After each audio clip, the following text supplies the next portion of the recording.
Hello and welcome to the Transfers podcast powered by FootballTransfers.com, where we bring you news, insight and analysis on that most important to least important things, football.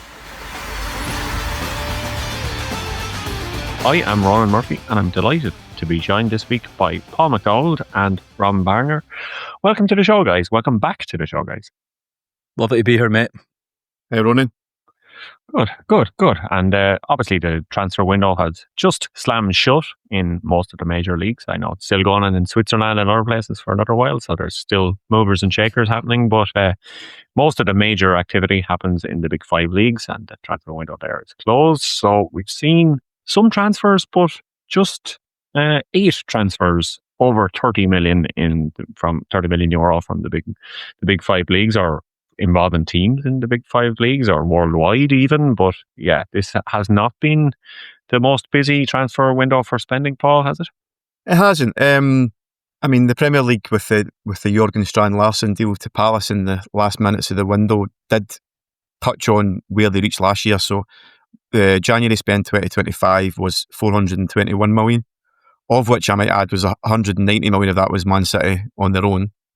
And this window is shaped out at 390 million, so a little bit down, and also well down on the biggest spend, which was, I think, 2023, which was 820 million just in January alone, of which Chelsea contributed a gigantic amount of that. So there's a few reasons why I think that the spending might be down in this window. And Duncan's touched on a couple in previous pods, notably last week about the Champions League and Europa League moving into January. Now, in case you didn't know, the previous incarnation of the Champions League finished before Christmas, so everybody knew after Christmas whether they'd be in Europe or not and could act accordingly. But with the Champions League and Europa League games running until the 28th and 29th of January respectively, it just means teams are reluctant to sell players if they think they've got a chance of getting to the last stages, because it's just a bigger check. It's just more money for them. So why would you sell a guy that can get you a big check for the next round of the competition when you can probably sell him in the summer anyway for roughly the same amount? It just, teams are disincentivised if you're in and around those kind of qualification positions in Europe to sell your guys in this window. And I also think teams look at it and think this window is just a value dead zone. And I think we would all agree about that. Like, it was often said that January was the window of desperation. Like, you only go into it if you really need to do business. And I think that largely bears out because, like I say, if you're another team who's got a really good player and you're competing for various prizes, you're going to want a massive premium on your player to sell him because, one, you're losing an asset, and two, you need to replace him as well. So why would you want to be lowballed by somebody and sell lower in this window? And I guess Jurgen Strand Larsen, I think, might be the poster boy for that for the next 100 years, because that is an insane deal and one that Wolves have done very well to extract the value from. So I think those are a couple of the main reasons why we've seen a lesser window. But I must add that if you combined the summer and winter windows in terms of total spend, 4 of the big 5 leagues broke their all-time records, with the exception being Ligue 1. So the overall spend of the 2 windows combined is as high as it's ever been. But we've just seen a bit of a dampener on this window, and I think it's because so much was spent in the summer as well. Yeah, I think that could be the case. And I know, looking at the top 10 players, Semenyo to Man City, obviously that in the summer would be seen as a shrewd signing, or a kind of Man City signing, buying one of the best players in the Premier League, bringing them into Man City. But if you look through the rest of the top 10, Strand Larsen, like you said, or like we'll continue to say, it's number 2, Paqueta to Flamengo. That's kind of a bit of an outlier. But Gallagher to Spurs, Johnson to Palace, Lookman to Atletico Madrid. Again, another outlier because it's not a Premier League club. But Bob to Fulham, Castellanos to West Ham, Ryan to Bournemouth. None of these are world-class players or elite players, or consider that. And you're probably looking down the list, Robin, and kind of wondering where these guys can add value to the teams who assigned them. Yeah, I mean, as Paul said, January is just a window where it's so difficult to get good value, and you are only in the market unless if you're in trouble. But at the same time, I'm still a little bit surprised we've not seen a little bit more action from the top of the Premier League. Manchester United's one that I know their fans will be livid that they have not been more active, because, you know, if you look at their midfield and you think they could be one injury away from real trouble. Michael Carrick's obviously gone in there, managed to turn things around with free wins from free. But they've been heavily reliant on Kobe Mainoo and Casemiro, particularly in the heart of the park. And you think that if one of these guys picks up an injury, they're suddenly starting to look really quite light in that area. And with the margins in the Premier League at the moment, when it comes to potential Champions League qualification for next year, looking really pretty razor thin, it's a little bit surprising that they've not been a little bit bolder in the transfer market this month for me. Yeah, you kind of look at that across the big clubs too. Arsenal, Chelsea, Liverpool, they didn't really spend any money bringing in players. I know Chelsea have lots of lads on loan at Strasbourg, but that's a different story, which we might come to. But yeah, Liverpool, they made a signing for the summer rather than now. Arsenal seem content with the players they have. To win in the league, it's no surprise, the best team in the Champions League. But yeah, Man United, they don't tend to spend money in January. Only 30 million euro spent in the last 5 windows. That was the most on Dargu last winter. So yeah, the big clubs don't tend really to spend a lot of money in January, do they, Paul? They don't, but I think, to touch on Robin's point, I think this is going to be extremely boring and dry, so bear with us, finance fans. But the profit and sustainability regulations that the Premier League have been operating under for the past few years come to an end this summer, and we move to squad cost ratio. The difference between these is squad cost ratio is based on a percentage of the overall club revenues, and whether that can be spent on player wages, transfer fees, agent fees, and other assorted transfer-related items. And it's a shift, and the Premier League have ratified all of these regulations themselves. They know exactly what they've signed up for, but when you switch from one model to another, there's always going to be a level of anxiety that you're actually doing things properly and you're going to comply. And I think United are a club that are right on the precipice of that. Like, they spent 270 million last summer and only, I believe, brought in a small amount. Garnacho was a sell to Chelsea, but not as much as they would have liked. I think United would like to go big this summer, but there is no guarantee that they're going to get Champions League money next season. There's not really any guarantee of anything right now. And I think that's kind of tempered their business, because I think Robin's right. I think if they were in a better situation, they'd be ambitious and they go and buy a big central midfielder this window.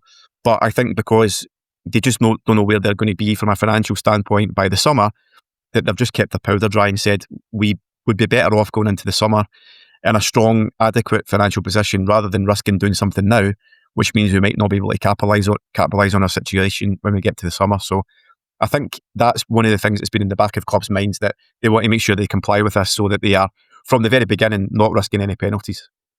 Yeah, that may be why you're seeing maybe the biggest transfers or some of the biggest spenders were the teams that are kind of fighting to stay in the Premier League, because the difference between playing in the Premier League and playing in the Championship, the money is just so different. Like the Man City, the biggest spenders, because that's when you deal from the Premier League this window, and then you're looking at Crystal Palace, just €1 million less, 96 million they've spent on players in January, and West Ham 54 million. So these are teams that kind of want to consolidate their place in the Premier League, stay in the Premier League. You saw kind of Wolves were being linked with players. West Ham brought in a couple of strikers. The Strand Larsen is the one we're talking about, because it is the time to sign strikers and hope those goals are enough to save you or keep you in the Premier League. So do you think that these are the kind of transfers that we will see, or that's the reason we're seeing these sort of transfers in January, Robin? Yeah, I mean, I suppose one of the watchwords in the transfer market over the last 18 months, maybe 12 months last year, has been market opportunities, and that's really about clubs feeling that they're getting good value for players. So Manchester City have obviously moved because they believe Antoine Semenyo triggering his release clause is good value for them. Duncan spoke about this deal previously in the pod, about how Semenyo had already agreed personal terms with Manchester United last summer, but Man United had offered a lowball bid to Bournemouth, and that had been rejected. Semenyo subsequently signed a new contract with Bournemouth that had this release clause in it. And Manchester City have seen his form, thought he's doing great, we'll have a bit of that, and they have pounced on him. And it's very much the same deal with Mark Gay at Crystal Palace going to City this month too, which is a deal we probably won't talk about quite as much today because it's not broken into those top 10 biggest deals. But I think in terms of the influence that this deal has, it's outsized. It's the transfer fee that City have paid for him. So it's really about trying to get these players in at a good value. And we've already spoken about how difficult it is to do that in January, and particularly if clubs know that you are in a desperate situation and need to buy. So I think that's why we see so many of these struggling teams who are fighting to stay in the Premier League really pay this big money for players that you think aren't quite worth it. Yeah, just worth touching. Sorry, just worth touching. Half a billion euros. Half a billion euros. Man City have spent in the last 12 months, right? Now, like, I've been on this podcast with Duncan before, and we exalt the virtues of Man City being able to get value for their academy talent and how that's valued across the wider football spectrum, and it still is, right? Like, there's, if you look Oscar Bob. Well, yeah, Oscar Bob takes them up to about 350 million euros they've generated post-COVID from guys that would be club trained. So that's an astonishing amount of money. But I look at the guys that they've spent the money on, and I ask myself, how many of these guys will be playing in the starting 11 for City in 2 years' time?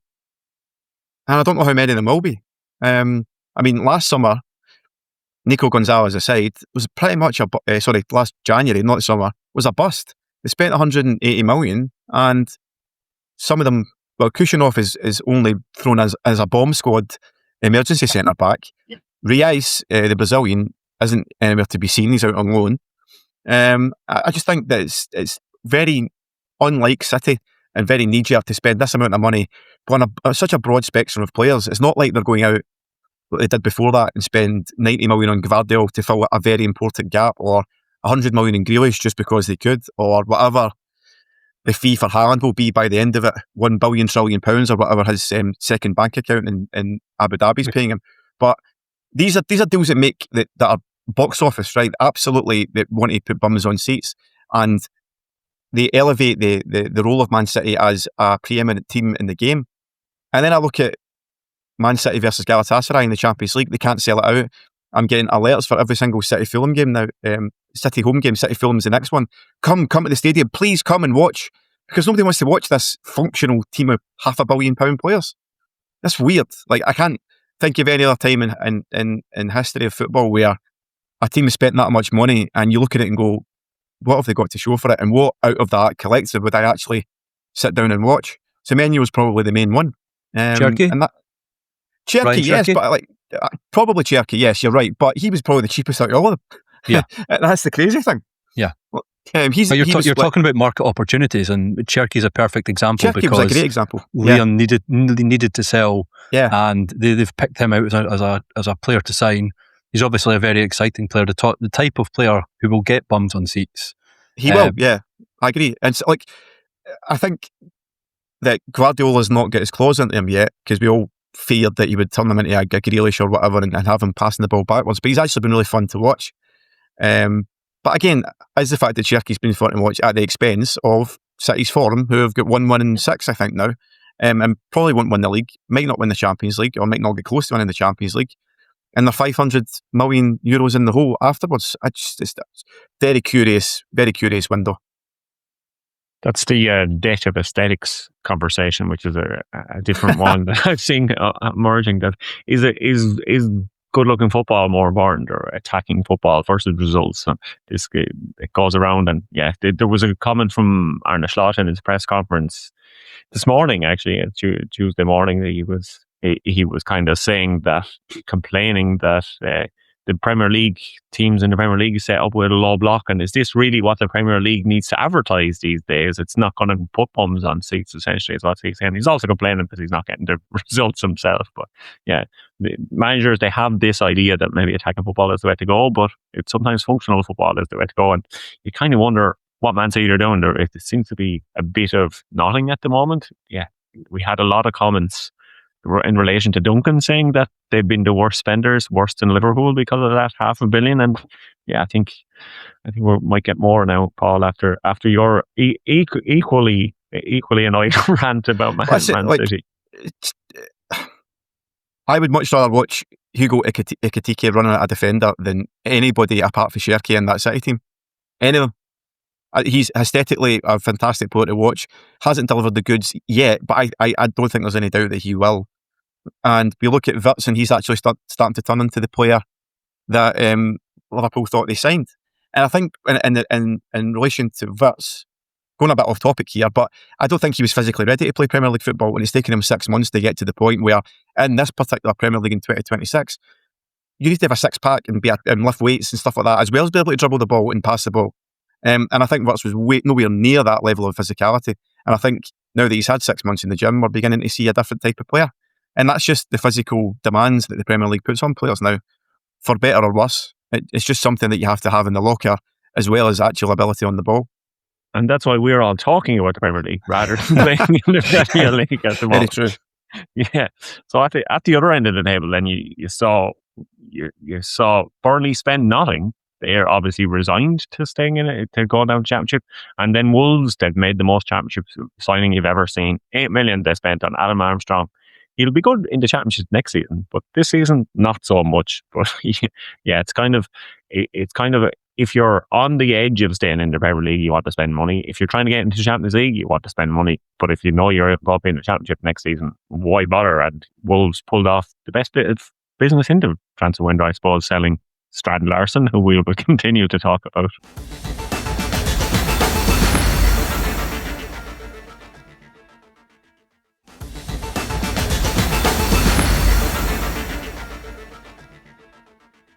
Over in France, Robin, Paul said earlier, they're the only one of the big 5 leagues who haven't broken their spending record over the past 12 months.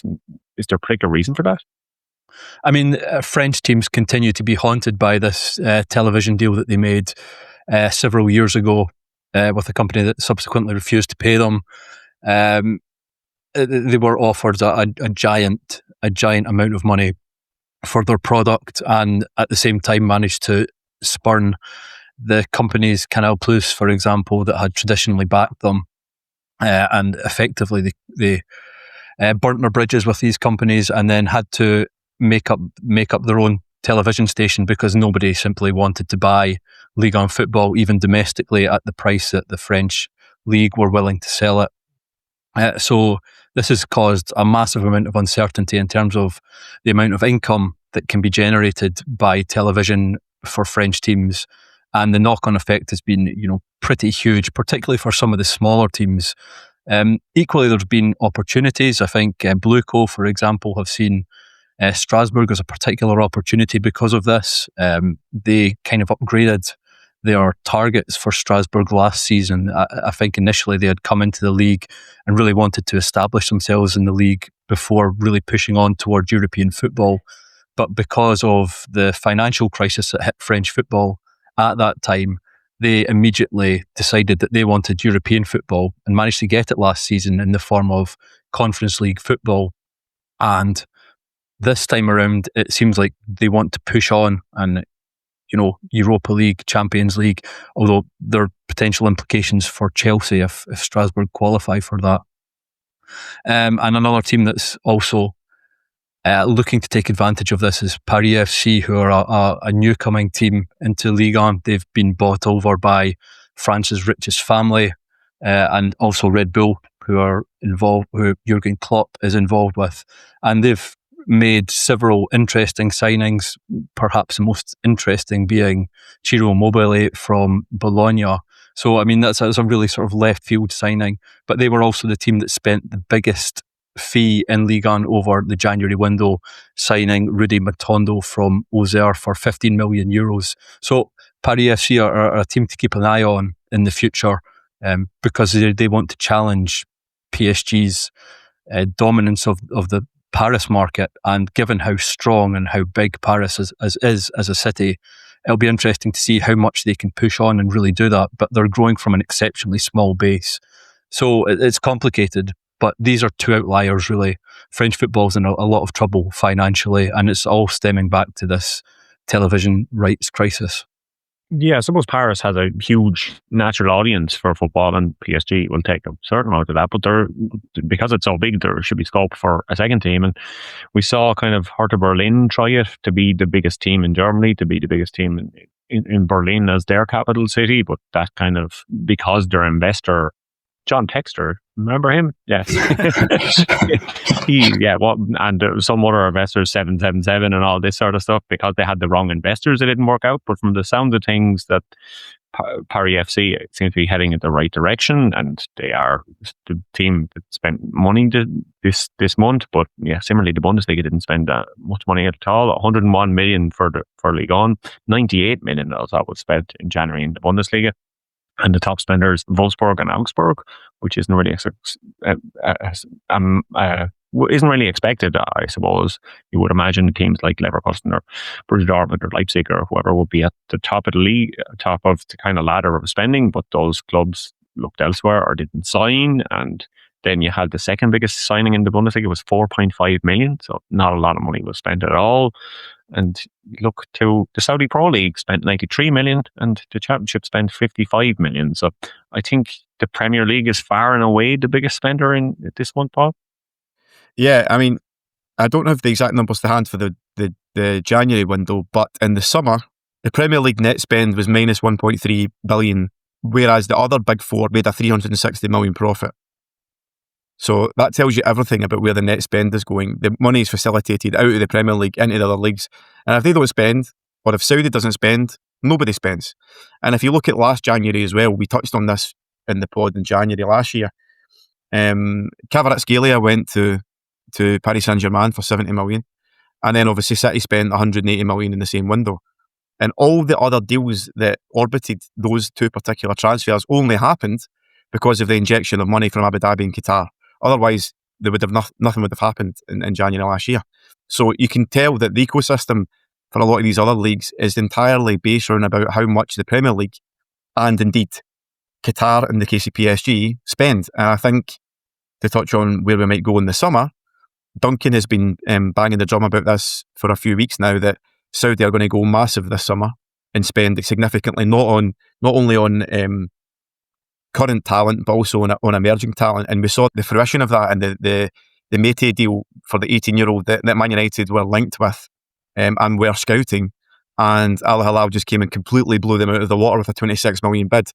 I think that's representative of what the strategy might be from Saudi in the summer, to get genuine young talent into that league that's worth watching, rather than taking in talent that perhaps were not perhaps past their sell-by date, but cashing a check. And I think with the cycle of contracts that the guys signed in 2023, the Karim Benzema's and N'Golo Kante's of this world that signed at that point, coming to an end, there is wages to be spent now again.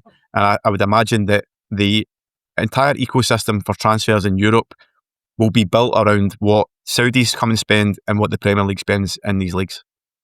Yeah, Duncan heavily spoke about it last week. He continues to speak about it. It's going to be a very interesting summer to see what happens with Saudi, and will they continue to buy kind of more of these exciting young talents? And you've probably watched Mete in Ligue 1, Robin. You think this is kind of the ideal signing for Saudi Arabia at the moment?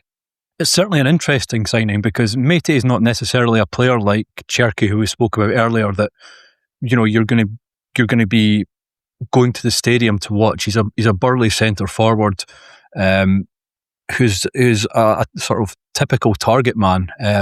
He's built more like Erling Haaland than Cherki, for example. But equally, I think there's a massive amount of potential there. And I think, obviously, if Manchester United are looking at you, there's something about you. And he is certainly, or was certainly, one of the most exciting centre forwards in Ligue 1. I think physically, just the fact that he was built so well so early made him a sort of archetypal Premier League centre forward. So it's interesting to see that Saudi are in fact going for this type of player, this sort of ready-made player, if you like, and he will surely get better.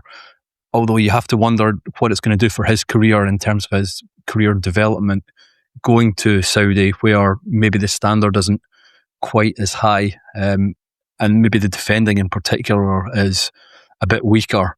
So yeah, for him, great money. But what will it do for him in the future in terms of his career? It's a bit up in the air for a guy like that. But for Saudi, it's undoubted coup to get somebody like that. Yeah, I think we'll maybe see a few more. We saw John Duran there recently. Yeah, so they're kind of looking in a younger market. Paul Macdonald was another one. So they're kind of looking in a younger market. But like Paul said, and like Duncan said last week, that if these big contracts coming to an end this summer, I know Benzema moved club, but some of the other ones coming to an end this summer, then we are going to see this money come in. We might see this money then trickle down to the other leagues or injected into the other leagues because, yeah, spending wasn't massive. What do you think it might mean for the Premier League, Paul? It means they're going to be faced with not only direct competition for players, but teams, money that can blow them away. I think if we reference football transfers, estimated transfer value, I think United were probably shopping in the 13 to 14 million euro range for Matey, and that's kind of reflected in the value that we had him at. And Al Hilal just came in and dropped 30 million euros like that and offer him probably treble the salary. And if you look at, again, Duncan referenced Ousmane Dembele last week, the type of salary that he might be getting offered to move there if he wants to in the summer will be astonishing amount of money compared to even what the Premier League can pay. So it's not going to be a case this summer of the Premier League simply dropping into the Bundesliga on a flight and dropping out with 3 players in the back pocket like they did last summer.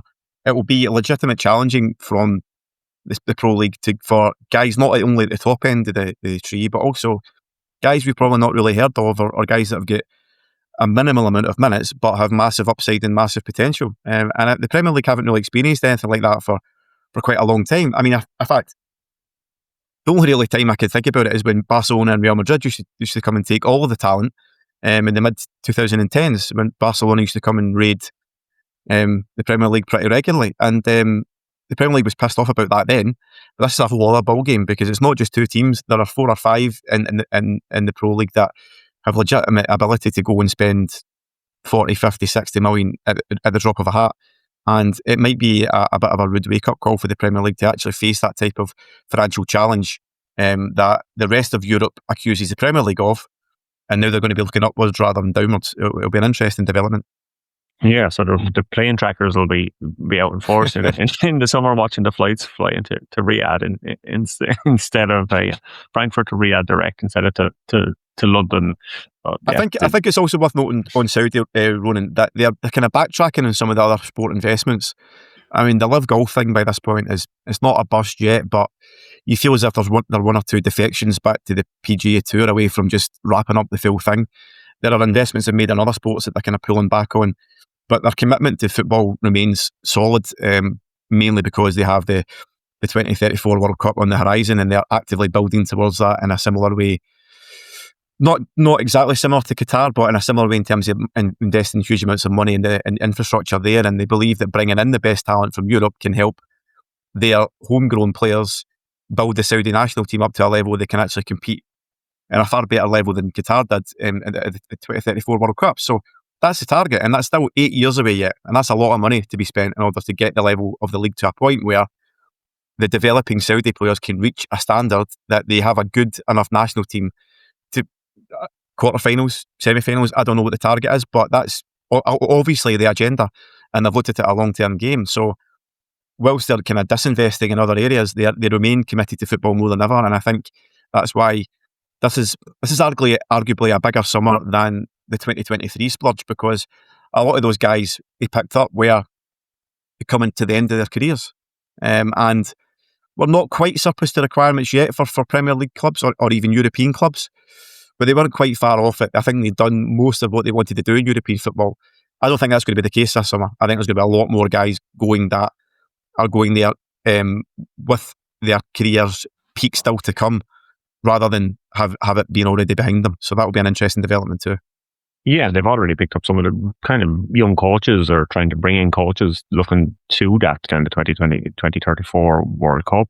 Some of the clubs have younger coaches. It's not just the kind of old aging guys. You're not seeing Steve McLaren pop up or Roy Hodgson and pop up inside Arabia. You're seeing kind of guys that whose career maybe is on an upward trajectory, or willing to take the move or take the chance there. I know Steve McGarry was one who tried to go over that direction. So yeah, this is a kind of, Saudi isn't here to stay. I know it's going away in other sports, like you said, but because of the PR nature of the upcoming World Cup, the fact that they want to do well at the World Cup, they want to do better than Qatar did at their World Cup. They look to previous kind of World Cup hosts and the difference it made for them. Even Russia in 2018 when they got far, although that's a different story. But yeah, so this is going to be, it's a huge time for Saudi Arabia, and you kind of wonder how the Premier League clubs will react.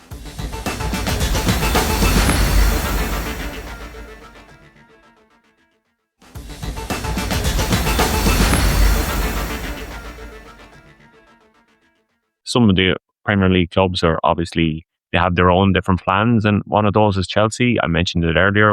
Strasbourg and Chelsea, they've done 10 or 11 deals since the summer. Players coming and going. Mamadou Sarr, he was signed, he was loaned to Strasbourg, he was recalled to Chelsea. But yeah, what's going on there, and how is the reaction in France to that at the moment, Rob? Yeah, I mean, it's been pretty mixed. I mean, on deadline day, we saw another number of deals between the clubs. David Datro Fofana and Aaron Anselmino both loaned out to Strasbourg, and Mamadou Sarr going back to Chelsea after his loan. And it's the reaction in France has been pretty mixed. From the sort of hardcore ultras of Strasbourg, they are dead set against this. Bluco have had to negotiate with the ultras to stop them taking banners in, to stop them making anti-Bluco chants at the grounds. So there has been a sort of uneasy truce in that regard, and that's been helped by the success on the field, which has helped to win over the sort of more casual supporters, I suppose. But it is a complicated situation because the clubs are effectively indistinguishable from each other now. Strasbourg are effectively a Chelsea B team, whichever way you want to look at it. And the sort of hardcore are very upset at losing the identity of their team. Strasbourg keep protesting that they are not Chelsea B, but I think it's evident to everyone that, that's exactly what they are at the moment. They are a feeder club and little more. A successful feeder club, admittedly, but nevertheless a feeder club. Yeah, you'd be wondering, could you actually get away with that kind of thing in Football Manager a few years ago? You'd have a feeder club and you wouldn't even be able to send that many players on loan, but it seems that's what Chelsea and Strasbourg are doing at the moment. And I think this multi-club model is here to stay, and we're kind of seeing it everywhere, Paul. I'm not going to say that I'm in defence of multi-club ownership just to be a contrarian, but some of these clubs in France might legitimately go to the wall unless there is some kind of structure that saves them. To touch on the numbers that Robin referenced at the top of the show about the League One deal, what it was worth then and what it's worth now, the Mediaset deal was worth over €800 million. I bet, and beIN Sport were going to top it up with another €300 million. So the total collective package that was on the table post-COVID was €1.1 billion for French football. The amount of money that the Ligue and Plus, which is their own streaming service, which is operating in the league this season, the maximum projections for what that will make for those teams this season is €150 million. Now, the 1.1 billion that was on the table never actually materialised. It never crystallised into a deal, so nobody really spent it, although arguably some clubs did go and spend it before they got it. But that's basically an 85% drop-off in what the expected TV money was versus what the reality is. If you look at a club like Brest, who were in the Champions League last season, I think Brest TV revenue last year was something in the region of €55 million domestically and Champions League combined. I think their projected TV revenue for this season will be 5. Now, how can you operate a club with that variance of revenue? You can't.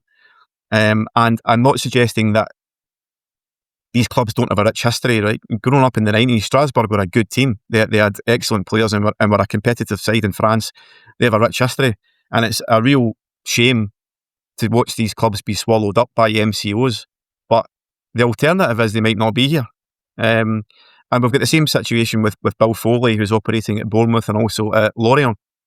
He, I think, now has a majority stake. Correct me if I'm wrong, Robin, but I would imagine at some point they're already operating as a de facto MCO, because this Eli Krupi that everybody's saying, oh my goodness, what a find by Bournemouth. He came from Lorient last year. Like, he's literally in the same MCO. It's hardly the hardest scouting in the world, right? So the owners at Lorient, or the minority owners, are already saying we don't have the money to sustain this and keep this operation running. Hence why Bournemouth and Bill Foley are probably going to kind of come to their rescue.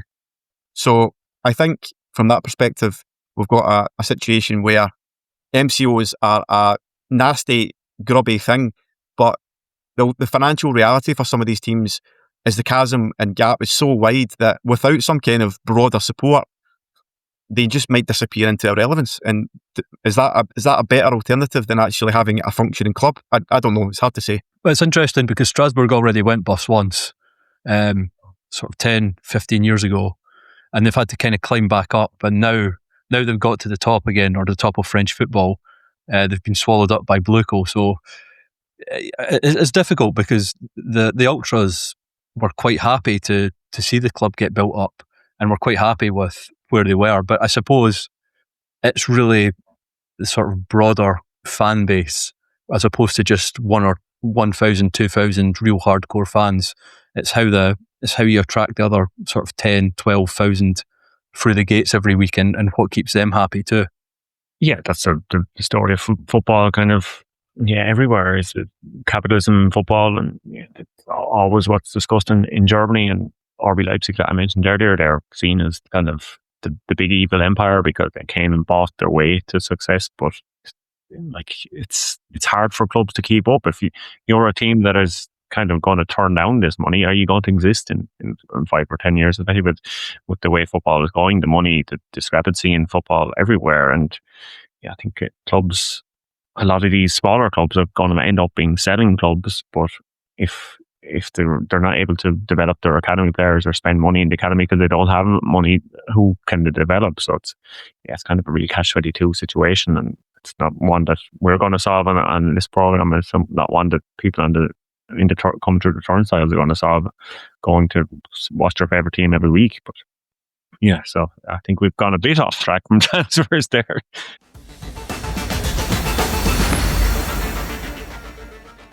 Liverpool did make a transfer, but he's not coming till the summer. So, the Liverpool fans, they'll be calling out for a defender. They have got one, Robin. And are you excited to see what he can bring to Liverpool? Yeah, for sure. I mean, Jeremy Jacquet is a defender that Liverpool are signing for around 60 million euros up front, with another 10 million to follow in bonuses potentially. And it's an interesting deal because, he was wanted by Chelsea for so much of January. He seemed likely to go to Chelsea for so much of January, but ultimately they weren't prepared to match Rennes' asking price. And Rennes wanted a club record deal, which is in the region of 65 million euros. They've not quite got that up front from Liverpool, but I think the expectation is that ultimately they will beat the transfer fee that they got from Manchester City for Jeremy Doku. And they've really managed to extract a whole heap of money from Liverpool for this deal, because Jacquet is only a player who's been involved in Ligue 1 football over the course of the last 12 months. He was initially loaned out to Clermont-Ferrand in Ligue 2 at the start of last season, but Rennes were struggling so badly defensively at that midpoint of the season, they got him back, and he really started to shine at that point. And since then, he's gone from strength to strength. Obviously, he's attracted a vast amount of interest from the Premier League. Clubs will be interested in him because he is the sort of William Saliba build, I suppose. That sort of athletic defender, tall, strong in the air, quick, tackles well, aggressive. So he's got all these attributes that make him an ideal modern centre-back, perhaps a little bit casual on the ball, but he's admitted this himself, and that's an area of his game that he is going to look to improve in terms of his concentration when in possession. So a very, very promising young defender. By all accounts, he has an excellent mentality. He's captained France throughout the youth setup, all the way through up to under 21s. So he seems to be an ideal signing, but at the same time, Liverpool are paying a huge premium to get him. I was surprised they were prepared to pay quite as much as that. But as we've discussed, this is kind of the asking price for young players nowadays, particularly when there's multiple top Premier League clubs interested in a player. Yeah, I think we have to kind of wait and see. But yeah, at the moment, I think Liverpool fans are excited by the stats they're seeing of him. He wins lots of duels, aerial duels, ground duels. So I think they hope that he can be a long-term upgrade in Kanate. I think it's what they're hoping for. So hopefully you touched on most of the points from the transfer window. Did I miss anything, Paul, Robin? I just want to touch on that Jacquet deal. We discussed this last January about how the average age is plummeting in terms of purchases and what teams are willing to pay a high fee for. And the main reason for that is sell on value, but the retention of the value of the player beyond the length of the contract. I mean, you could make direct comparisons here with Lenny Yoro, for example, United. I don't know whether, Robin, you think Jacquet is more well-rounded than Yoro, who's been a bit of a disaster so far. But even if Yoro doesn't play much, you can broadly imagine him, United picking up 30 to 40 million for him at the end of his contract, simply because he'll only be 22 or 23 at that point. And the same applies to Jacquet here. You give him a 5-year deal, he's still only 25 at the end of it, and somebody will give you at least a fair chunk of your money back, or a huge chunk of your money back if he's a success. So there's a real method in this, and why teams are going younger, but it also completely upends the concept of value, because like we as a website run estimated transfer value, but there has to be some basis in performance that feeds into the valuation of players in order to provide that value that we think is intrinsic to the market. And some of these deals are happening so young and happening at such an early stage of a player's career, it's very hard to gauge with actually accurate data, whether that player is worth it. And I think that's a bit of an existential crisis when these clubs are, when the buying club is looking to value a player. Well, how much is he actually worth? Well, I think the only reference point that other teams have got is the previous deal that happened. So, well, Lenny Yoro went for this, and Jacquet has captained France all the way through, so let's make him this. And I don't think it's getting any more technical than that at the minute. It's just like, we think this guy is better than the last guy, so let's add on 5 million. And it's such a strange way of doing business, but it does mean that the transfer market for anyone over 28 these days just doesn't exist. It's such a weird market above that amount, because if you sign a guy at 28 or 29, give him a 4-year contract, you're getting none of that money back. You're not getting anything back at 33. So whilst you might say that player could give you 4 incredible years, he might well do so. But in terms of the book value of that player at the end of that contract, it's a big fat zero. It happened with De Bruyne and it's happened with others. So that's a real shift in the market in the last few years, is if this deal doesn't work out, can I get out of it on the other side with some value and some money back to offset my losses? And there seems to be a bigger upside for that at the lower end of the market with potential. Certainly there is at the top end of the market, and that's the Jacquet deal was absolute personification of that at the minute. So football is getting younger, so thankfully our viewers and listeners have 3 middle-aged guys on to talk about football getting younger.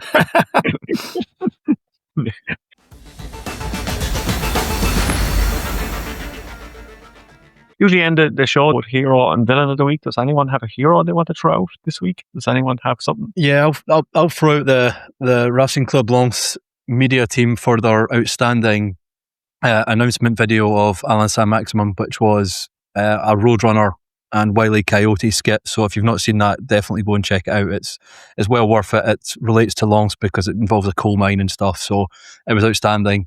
Best, I believe Ronan described it as the best announcement video of the transfer window. So it's well worth checking that out. Yeah, and there was a funky Lego one that was made as well, one of the other French clubs. So I think Ligue 1 at least won the transfer market in announcement videos, if nothing else. Paul, would you like to pick a villain of the week?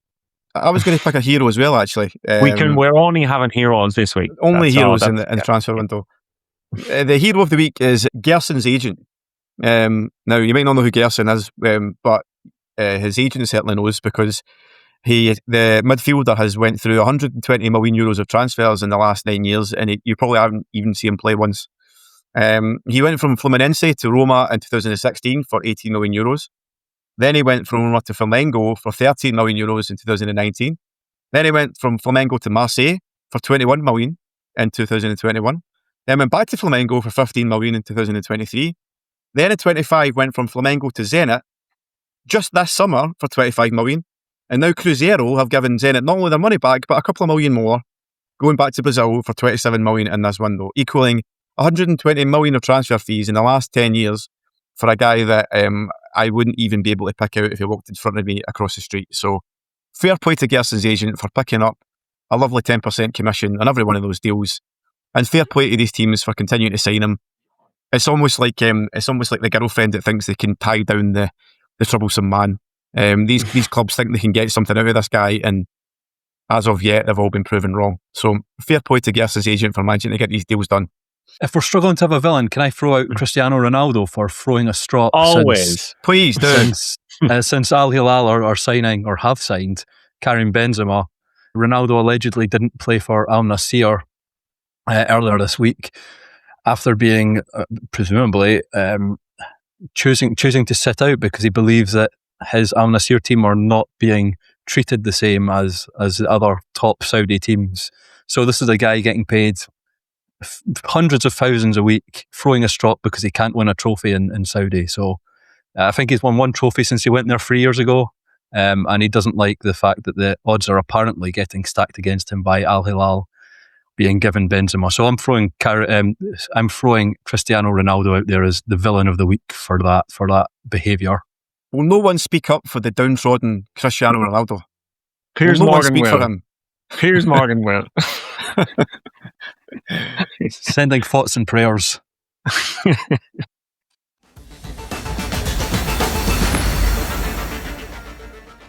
Thanks very much, guys. It's been a treat having you both on again. Thank you, Pleasure Ronan. to be here. You've been listening to the Transfers podcast, powered by FootballTransfers.com. If you like what you heard, spread the word. Please share and rate us. Your support helps us bring you more news and analysis and insight. You can message us on Instagram, YouTube, and Facebook at Transfers Podcast. Our Twitter and Blue Sky address is at TransfersCast. We're on various social media. You can find us. Look for our names. There's too many to list out. Our production is by Mark Caulfield at Pro Podcast Production. Music's by Mark Caulfield and David L. Stay safe, be well, and thank you for listening. We did the transfer window.